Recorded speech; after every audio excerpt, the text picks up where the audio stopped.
workflows qui peuvent être beaucoup plus complexes, comme le cas du risk management.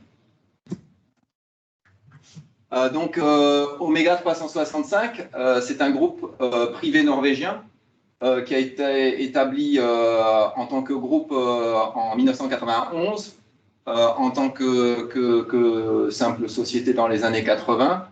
Elle s'est faite principalement à l'accompagnement de la société norvégienne Statoil, qui s'appelle désormais Equinor. Le chiffre d'affaires en 2020, c'était 220 millions de dollars dans le monde. On a à peu près 1600 employés dans 16 bureaux. Prochain slide, s'il te plaît. Donc, ce qui nous importe, c'est d'avoir en fait des bureaux sur tous les fuseaux horaires pour pouvoir assurer un support H24 pour tous nos clients. Voilà, donc les principaux clients, beaucoup dans le secteur des énergies, mais également dans le secteur de la construction, des transports et d'autres industries.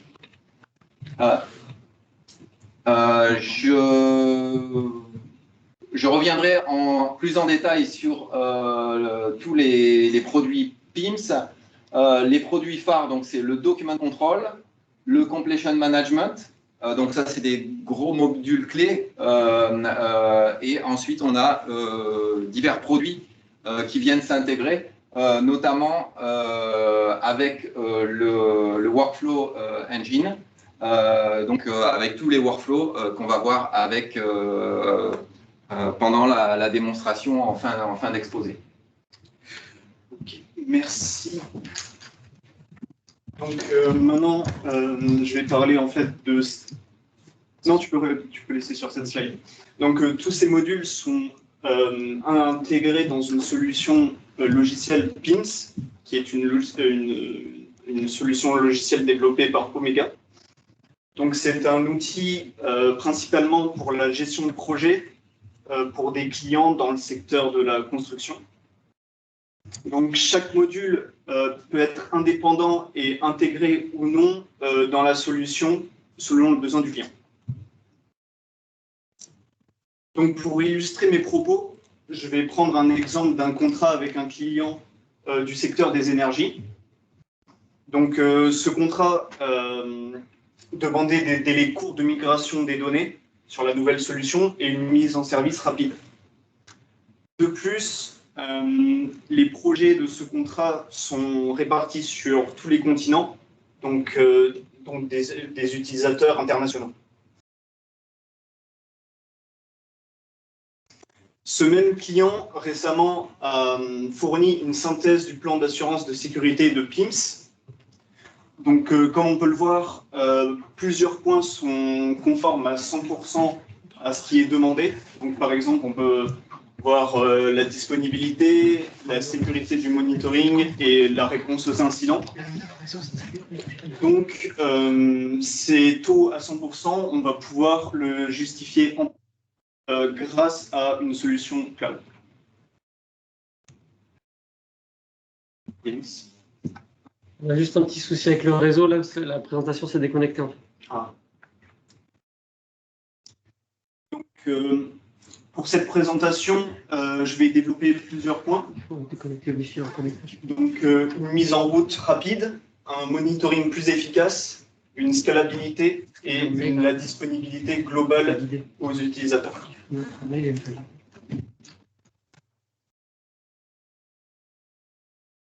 On va juste résoudre le souci, parce que là, sinon, on ne voit pas les slides à distance. Donc, pour la mise en route rapide, on peut tout d'abord parler de la technologie utilisée.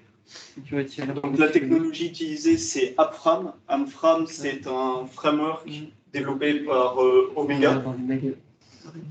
Donc, ce framework fournit des outils pour développer des applications côté client légères, en web ou pour Windows.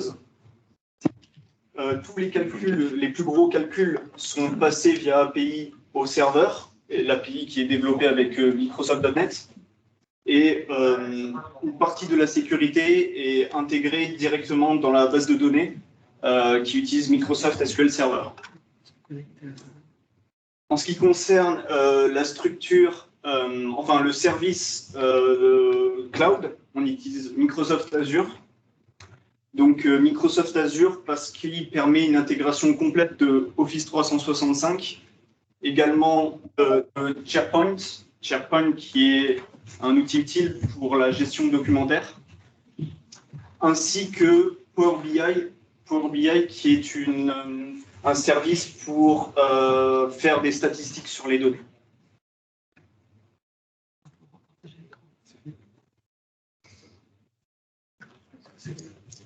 Donc maintenant, je vais passer à la partie un monitoring plus efficace avec un contrôle intégré.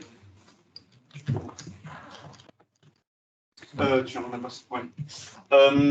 En ce qui concerne le monitoring, grâce à une plateforme cloud, on a accès à plusieurs statistiques sur les données. Chez Omega, nous avons développé une application pour voir ces statistiques. Donc le monitoring passe tout d'abord par des checklists. Il y a deux types de checklists. Elles peuvent être manuelles ou automatiques. En ce qui concerne les checklists, par exemple, ça peut être vérifier l'accès des utilisateurs ou vérifier les logs s'il n'y a pas d'erreur. Dès qu'une checklist est bloquante, il y a une alerte qui est envoyée à l'équipe technique qui va s'occuper de la résolution. Maintenant, je vais parler de la sécurité. Donc, la sécurité en 3 points, ça passe tout d'abord par le chiffrement des données. Donc, tout d'abord, le chiffrement des données échangées, elle se fait avec Transport Layer Security et Security Socket Layer, donc TLS et SSL. En ce qui concerne du chiffrement des données, on utilise AES, Advanced Encryption Standard. Pour la base de données, comme c'est une base de données SQL, on utilise Transparent Data Encryption, TDE. Et les différentes clés de chiffrement sont contenues dans des Azure Key Vault, qui permet de séparer les clés de chiffrement du reste. Comme dit précédemment, tout ce qui est alerte de sécurité et log est envoyé à l'équipe technique qui s'occupe de la résolution. Et on a également des outils de gestion de menaces fournis par la plupart par Microsoft Azure, des outils de gestion anti-malware, etc. Donc maintenant, je vais parler du backup, de la restauration et des tests. En ce qui concerne le backup, nous avons une politique par défaut qui peut être ajustée selon le besoin du client. En ce qui concerne la restauration, il y a deux types de restauration. On peut avoir une restauration rapide ou complète. Donc la restauration rapide, c'est pour restaurer une partie de la base de données. Elle peut aller à 2 jours en arrière et on garantit un temps de restauration de moins de 6 heures. En ce qui concerne la restauration longue, donc ça va restaurer toute l'infrastructure et la base de données. Et ça, on utilise un service de Microsoft Azure qui prend une solution qui est répliquée. Maintenant, je vais parler rapidement des tests. Donc, on fait souvent des tests de restauration, mais on utilise principalement les leçons apprises pour garantir aux utilisateurs un temps d'arrêt minimal. Maintenant, je vais parler rapidement de la scalabilité. Donc, la scalabilité, c'est le fait de pouvoir gérer les données requises par le serveur.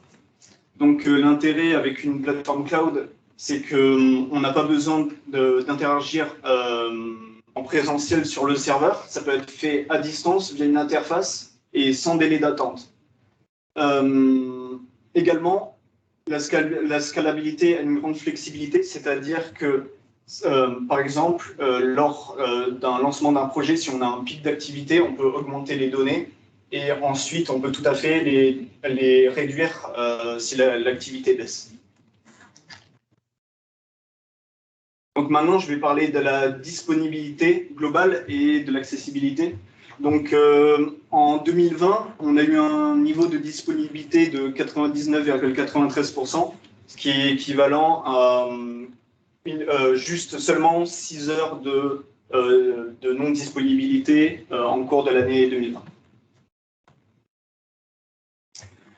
Donc, en ce qui concerne la disponibilité et l'accessibilité, ça passe tout d'abord par l'architecture.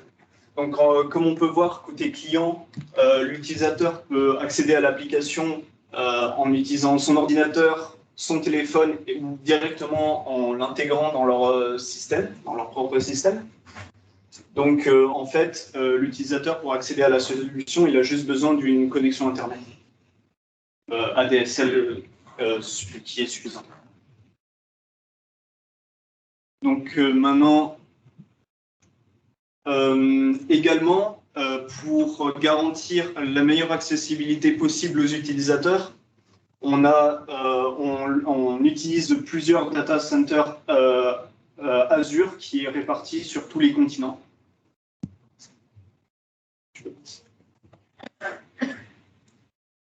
Donc maintenant, je vais parler des avantages et des inconvénients du cloud. Donc j'ai déjà cité beaucoup d'avantages, mais on peut également rajouter qu'on n'a pas besoin d'être en local pour interagir sur les serveurs. Donc un distanciel complet est possible.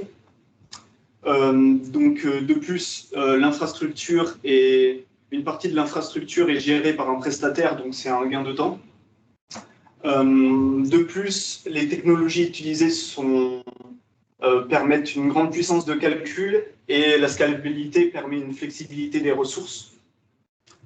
Également, la réplication des données permet une diminution des risques de perte, et tout ça garantit un avantage concurrentiel. Et surtout, on a une diminution des coûts parce qu'on n'a pas besoin de maintenir des serveurs. On n'utilise que les données, on paye que les données qu'on utilise. Donc maintenant, je vais parler des inconvénients.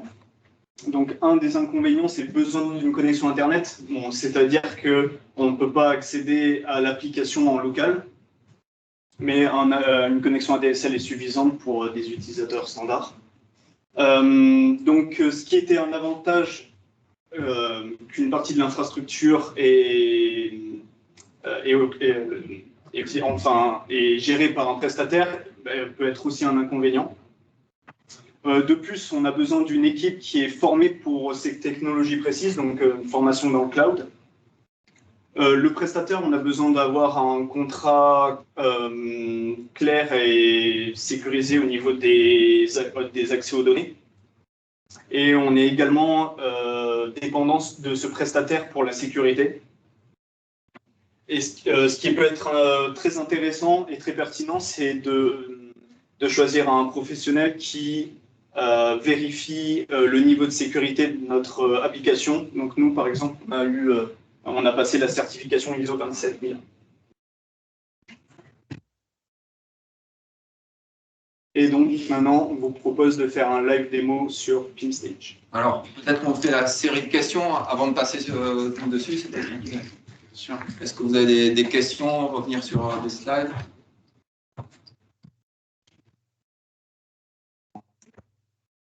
J'ai une question. Mais qui est-ce qui a fait le choix? Parce que c'est quand même notre infrastructure, ça envoie le passé, quoi, si je puis dire l'expression. Techniquement, ce que vous avez mis en œuvre, je vois à peu près que ça représente en termes de services, tout ça sur Azure. Bon, c'est pointu, quoi. Qui est-ce qui a décidé de passer à ça? Parce que vous avez sur le cloud, Alors, c'est quelque chose qui est historique. Hein. La société a commencé dans les années 80-90. À l'époque, c'était des échelles beaucoup plus restreintes. C'était du développement sur des bases de données Access qui ont grossi et voilà. Donc, l'entreprise Omega 365 qui est partenaire de Windows, de Microsoft depuis le début. On est complètement packagé. Je crois qu'il y a un slide peut-être de backup où on voit un peu les interfaces peut-être juste après. Donc voilà, c'était une évolution naturelle, puis on est à la pointe de ces technologies-là. le département technologie est vraiment leader là-dessus. Donc, c'est pour ça qu'on a pris ce chemin-là et qui s'avère vraiment un choix, puisque maintenant, toutes les entreprises majeures, notamment du secteur de l'énergie, font appel à cette technologie. On a vu notamment pendant la crise du Covid que d'avoir des infrastructures comme ça, même en période de confinement, on a été complètement capable de continuer notre activité de façon normale, de faire des gros projets de migration avec des terras de données, des millions de documents. Donc voilà, on est complètement affranchi de toute la contrainte physique locale qui a fait tant défaut pendant cette période. Il y a une qualité que vous voulez rajouter dans les trucs. Les avantages, c'est que justement, c'est la disponibilité des données à proximité, c'est la redondance des protecteurs.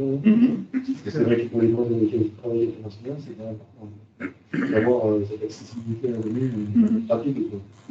Alors, on va pas. Plus, avec des terras de données, avec des millions de fichiers.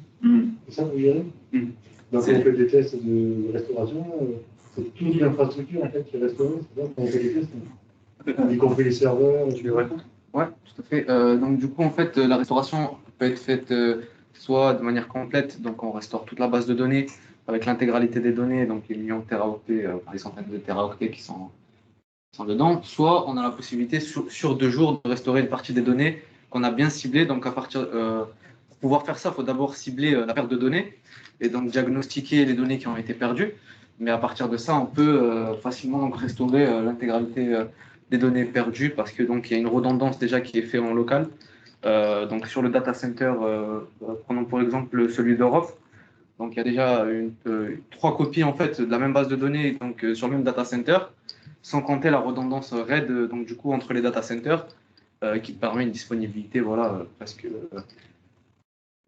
qui est une très grande disponibilité en fait. 99,81. Ouais, voilà, 99 et quelques pourcents. Quand on fait des tests de. Je suis désolé, je suis trop curieux. Non, quand on fait des tests de restauration, hein, ouais. Moi j'avais compris que c'était des tests sur la data et après aussi sur l'infrastructure. C'est ça que vous avez dit. Et ben, du coup, par rapport à la restauration. La réplication totale de la base de données. C'est que au niveau de la base de données, en fait, vos tests, c'est ça, oui. Ouais, voilà. Et ça, en fait, ça peut même être plus poussé que ça. En fait, tout dépend de la perte de données, à vrai dire. Donc, si la perte de données est due à une erreur infrastructure, donc dans ce cas-là, c'est pas nous, enfin, c'est le prestataire qui gère cette partie-là. Mais si c'est côté applicatif, donc là, c'est sous notre responsabilité et c'est à nous de diagnostiquer l'erreur et à partir de là, que ça se reproduise plus, que ça reste un incident et pas un problème. D'autres questions?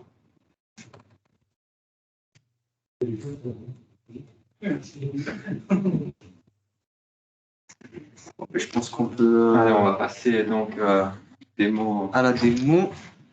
En espèce que cette fois-ci le network de Heliopark va tenir le choc. Normalement, il faut que ça passe sur la DSL. Vous avez dit ça en plus. Alors, attends, je vais dupliquer là. Ouais, je laisse le faire. Bon, on le voit. Ouais, je vais devoir. Donc là, on est dans un environnement de démo qu'on appelle Stage. On va pouvoir parler plus clairement. Vous me dites si vous n'entendez pas clairement. Je vais essayer de porter un peu ma voix.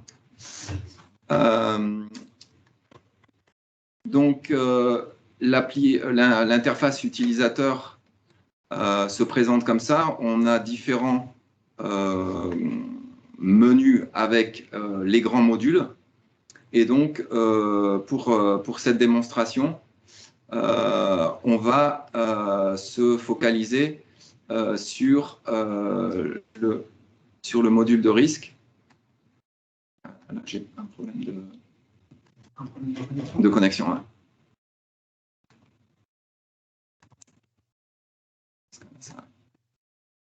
J'ai pas accès. J'ai plus de repris connexion. le Ouais, screen sharing. Ouais. Tu veux faire un switch?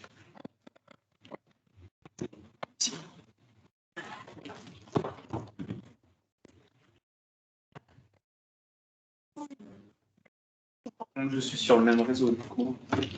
D'accord.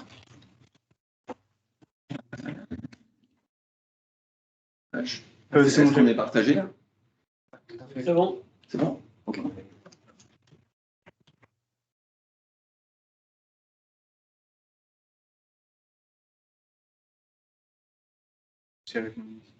Ah oui, oui. Il faut que je prenne.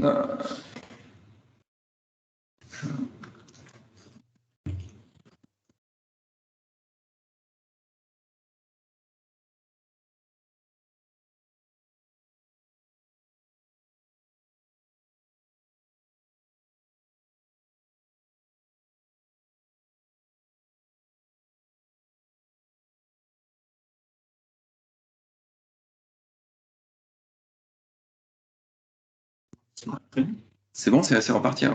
Je préfère pas regarder ça bien de suite déjà. Excuse-moi. Est-ce que...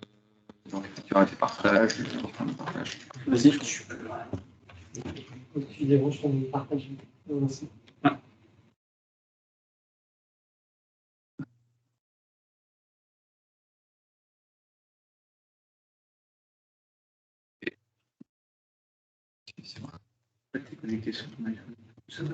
D'accord.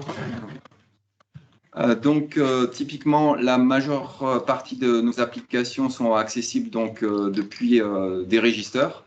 Donc là, on voit, par exemple, le register pour les actions. Pour gagner du temps, j'ai déjà préparé quelques enregistrements. Donc, typiquement, un workflow simple avec 3 étapes.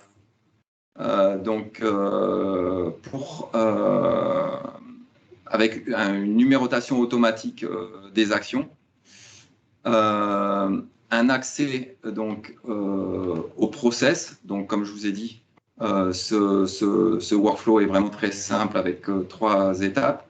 Et la majorité de nos workflows ont soit on peut soumettre, ou soit on peut recycler pour avancer ou revenir sur le processus. Donc, les champs qui sont obligatoires sont surlignés en jaune. Et ensuite, donc là, j'utilise un super user qui me permet donc là, je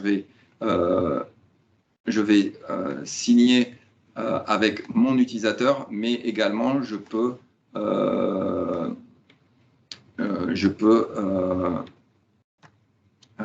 prendre les signatures d'autres personnes.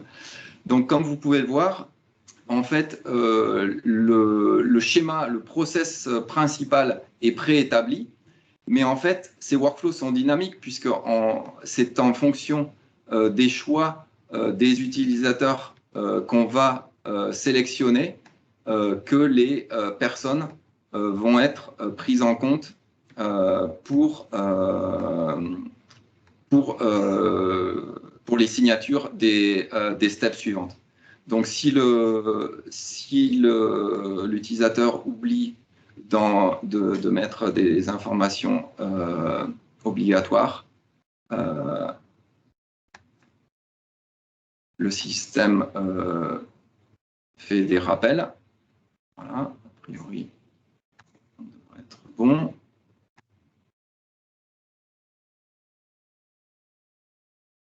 Alors, on peut également rattacher donc, des documents. Donc là, c'est typiquement le lien avec les différents modules. Donc là, comme je vous avais dit, en fonction des personnes qui sont sélectionnées aux steps précédentes, ce sont d'autres personnes qui sont ensuite nominées pour faire les signatures. les super users peuvent changer les personnes qui sont nominées, annuler une signature ou faire des révisions. Donc, même si le processus est préétabli, il y a quand même, pour le personnel autorisé, des moyens de contrôler ce workflow. Donc là, il faut que je sauve mon commentaire. Donc voilà, il y a l'application qui veille à ce que toute l'information soit suffisamment renseignée. Donc, quand je vous disais qu'il y avait une vraie intégration des différents modules, donc cette action, en fait, elle découlait d'un profil de risk management que j'avais également préétabli, donc pour gagner du temps au niveau des signatures et tout ça. Et là, on voit que en fait, sur ce workflow de risque, j'avais des actions associées et qu'il est très facile de naviguer de l'une à l'autre par ces liens hypertextes. Et tout l'intérêt du système, c'est que en fait, les workflows principaux sont gérés par rapport au statut des actions. Voilà. Est-ce que vous avez, donc là, quand je parlais de la complexité du module de risque, ben là, on voit que celui-là, il est beaucoup plus complexe, hein, puisque il y a 5 steps. Mais l'avantage, c'est que l'interface utilisateur, en fait, est pratiquement unique et qu'un utilisateur qui sait déjà utiliser le workflow que vous avez vu pour les action tracking est capable de s'adapter pratiquement naturellement à un workflow plus complexe. Avez-vous des questions?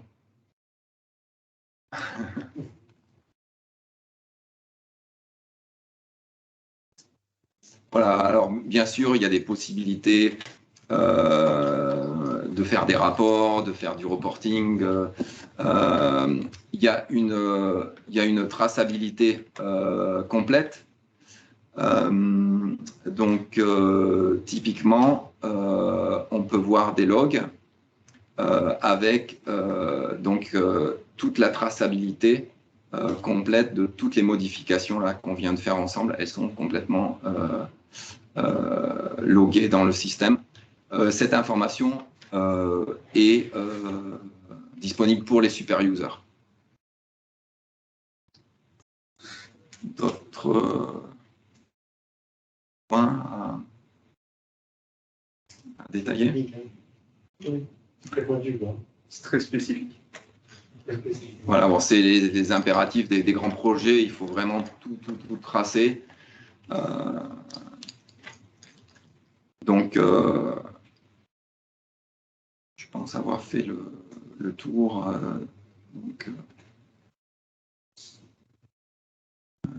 Éventuellement au niveau du risque.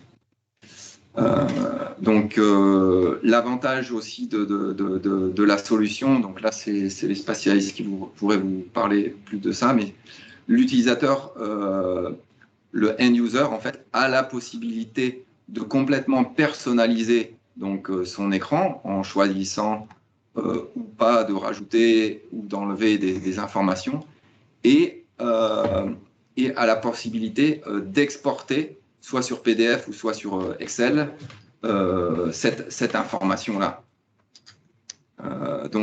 C'est souvent ce qui fait un peu défaut au gros système de base de données, c'est qu'il y a énormément d'informations, mais des fois, le end-user, il est un petit peu démuni quand il s'agit d'extraire de l'information. Il a toujours l'impression de rentrer de l'information, mais pas pouvoir trop en profiter. Au niveau nous avons des dashboards. Les dashboards, bien sûr, c'est plus intéressant de les voir avec des données réelles en production. Là, c'est souvent des données qui sont un petit peu bidons, qu'on fait pendant les démos un petit peu comme ça rapidement. Mais ça permet de vous montrer en fait que ces outils de reporting sont très très interactifs puisqu'il y a des hyperliens partout. C'est très facile de naviguer. Et d'ailleurs, la plupart de nos clients, lorsqu'ils ont des réunions, au lieu de préparer des PowerPoint à l'avance, en fait, ils vont dans le système comme on fait et on a les informations en temps réel et on peut complètement interagir. Voilà. Est-ce que j'ai oublié quelque chose? Donc là, typiquement, là, un dashboard qui est fait avec l'outil iCharts, là, Yannis est spécialiste, donc qui sont assez sympas parce qu'on peut sélectionner ou pas certaines informations. On peut choisir d'exporter éventuellement, d'imprimer, enfin voilà, c'est très très convivial ces outils de reporting. Voilà. On peut tout à fait naviguer comme ça de l'un à l'autre. Une question? Soit sur le...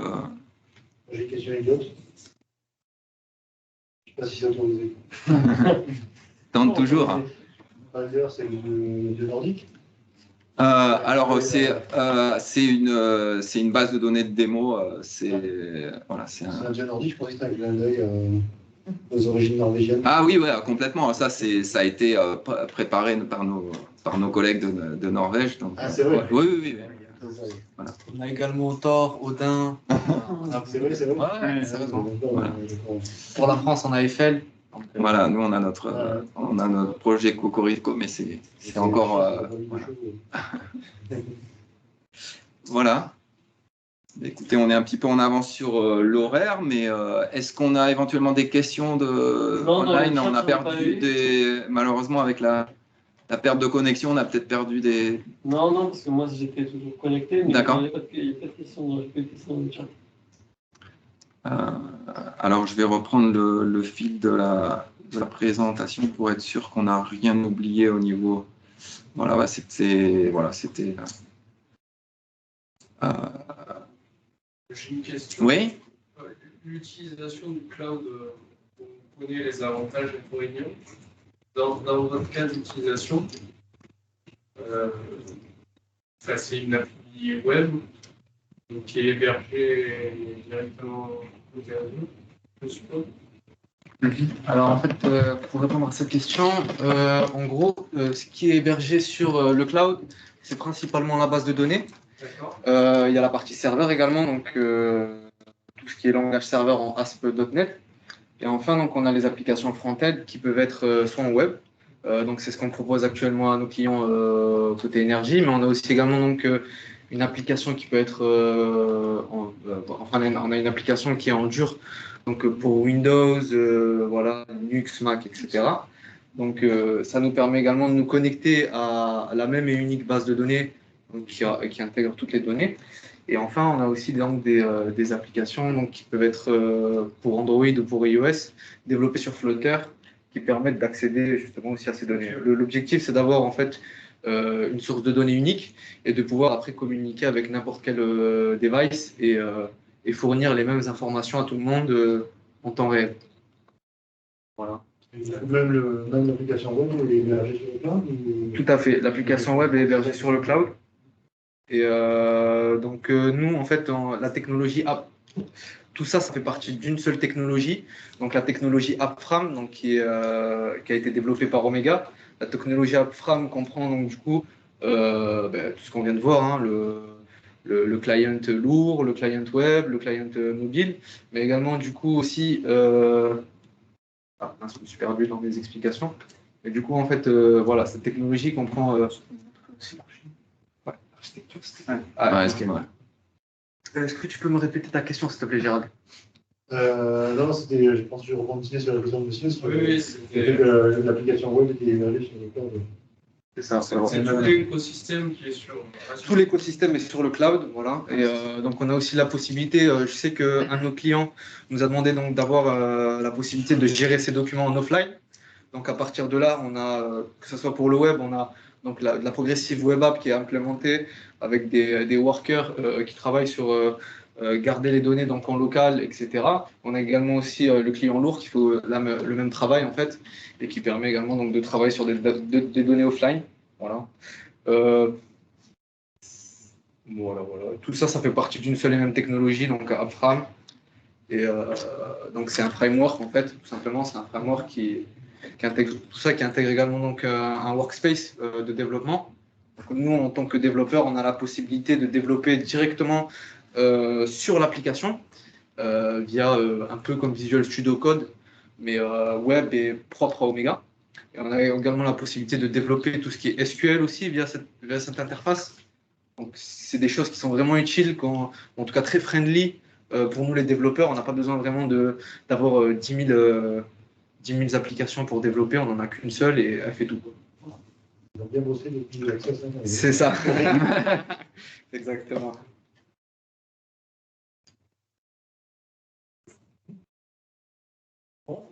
S'il n'y a pas de questions, on peut être clôturé. Je ne sais pas si vous avez un mot de conclusion. Sinon, moi, je dirais juste, je vous remercie déjà. C'est vrai que c'est une solution assez pointue, mais en même temps, elle démontre bien tout ce qu'on peut faire extrêmement rapidement avec des technologies cloud. Donc, ça démontre bien ce que vous disiez, toute la capacité de développer facilement des applications rapidement, les mettre en prod de manière ultra sécurisée, avec toute la redondance, tout le backup qui est permis par les technologies cloud. Donc, ça, c'est particulièrement important. Et puis, en plus, vous aviez des contraintes à cause de votre grand client extrêmement rigide en termes de sécurité d'accès, en termes de redondance. Et ça aussi, c'est quelque chose qui serait sans doute très, très difficile à mettre en œuvre avec des technologies traditionnelles, avec des serveurs que vous auriez pu héberger, dû redonder vous-même. Voilà, donc ça, c'est des gains de temps quand même colossaux. Super. Et économique, parce qu'il ne faut pas négliger quand même. Ouais, tout à fait. Très bien. Voilà, oui, une autre question. Au niveau de la sécurité des données, vous parlez de ça. Donc, vous parliez plus du coup de l'accès, en fait, les droits, l'administration des droits au niveau de la base de données, ou c'était vraiment au niveau de la sécurité, le système en tant que tel, c'est-à-dire est-ce que par exemple on subit une attaque de hacker ou pas, bref. Du coup, c'était vraiment de ça que vous parliez au niveau des droits d'accès à la base de données. Alors, c'est tous les deux. Vincent, tu peux peut-être répondre à... Au niveau de ce slide, au niveau de la sécurité Oui, je ne sais plus exactement. Je crois que c'est le slide juste avant. C'est le slide juste avant. C'était sur la slide au niveau des avantages et inconvénients. Ouais, je vais te retrouver la slide. Pardon, c'est celle-là. Ouais. Oui,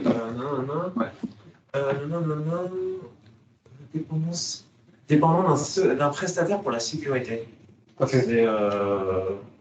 C'est quoi? C'est un service cloud. C'est un contrat en fait. C'est des portes qui sont ouvertes et s'il faut obligatoirement surveiller, ou c'était l'environnement en tant que tel, ou c'était au niveau de l'accès aux bases de données, je sais pas. Alors en fait, quand on a réfléchi à cet inconvénient, c'est très simple. Il faut se dire que tous ceux qui travaillent chez Azure ont accès à nos données, à vrai dire.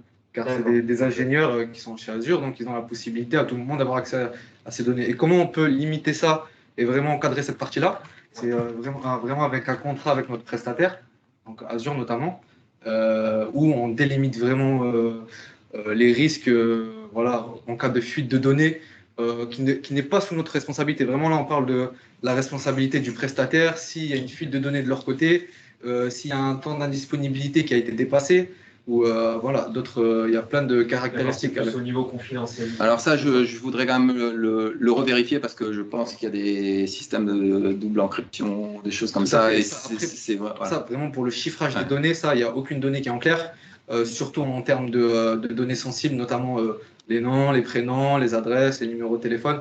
Tout est chiffré déjà côté applicatif avant même que ça arrive en fait dans le stockage.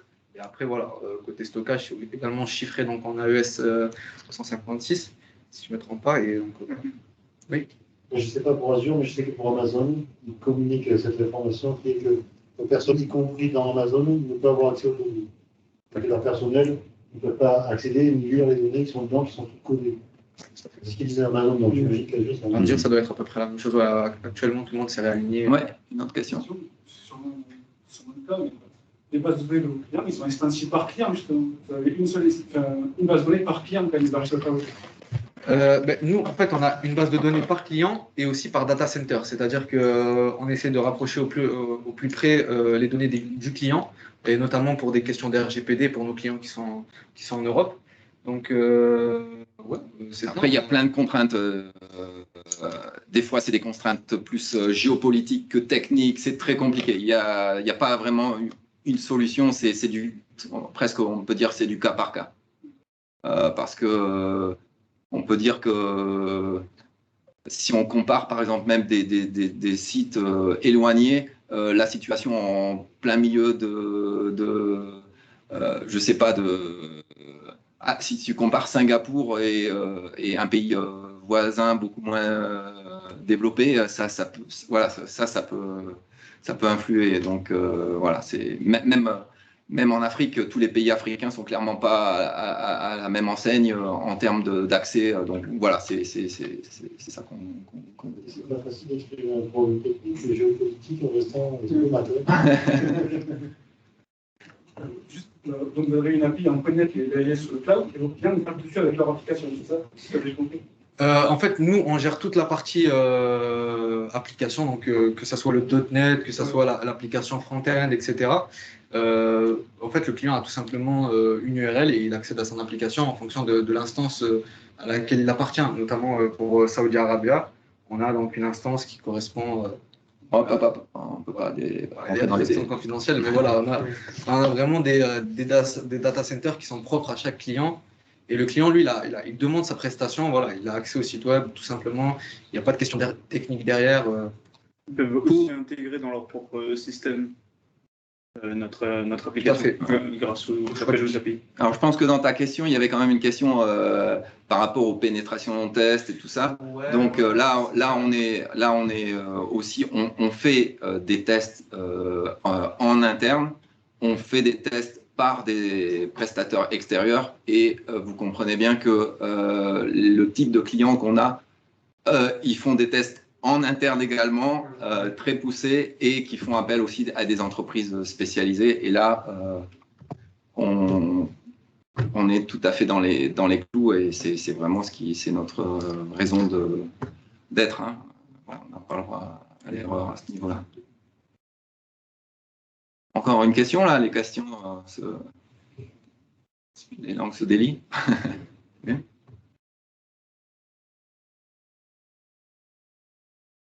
Bon, toujours pas de questions online. Toujours pas de questions online, voilà. Donc merci beaucoup. Merci à vous. On va clôturer la conférence et donc merci beaucoup d'être venus, de nombreux présents et puis à vous, Omega, d'avoir présenté cette solution, ce retour d'expérience très enrichissant. Merci beaucoup. On est sur place à LAU Park et sur notre site donc www.omega365.com. Merci à tous. Merci. Au revoir. Au revoir.